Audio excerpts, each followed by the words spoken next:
নমস্কার বন্ধুরা, ছাদ বাগানের হলুদ চাষ সম্পর্কে আজকে আপনাদের জানাবো। দেখুন কি সুন্দর হলুদ গাছগুলো বড় বড় হয়েছে। গাছ দেখে বোঝা যাচ্ছে কতখানি পুষ্টি এই গাছগুলো পায়। আসুন আপনাদেরকে সামন থেকে আরো দেখাই। এই হলুদগুলো গাছগুলো ধরলেই গাছ থেকে এত সুন্দর স্মেল আসছে যে সত্যি অকল্পনীয়।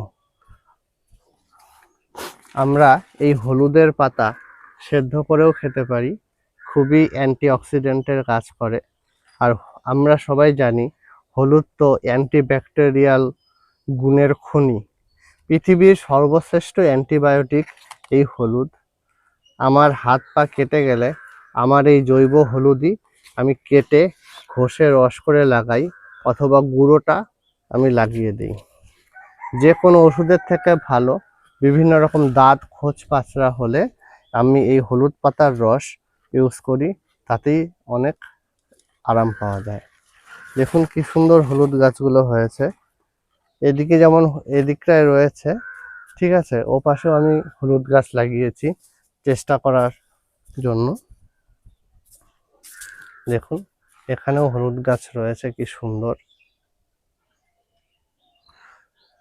হলুদ গাছগুলো আমি প্রায় মাস 3 আগে, 2-3 মাস হবে লাগিয়েছি।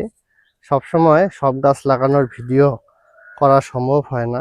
আর এখন যে হলুদ গাছটি দেখাবো, এটি দেখে হলুদ গাছ মনে হলেও সেন্টটি সম্পূর্ণ আলাদা এবং নিচেও আলাদা। এটি আম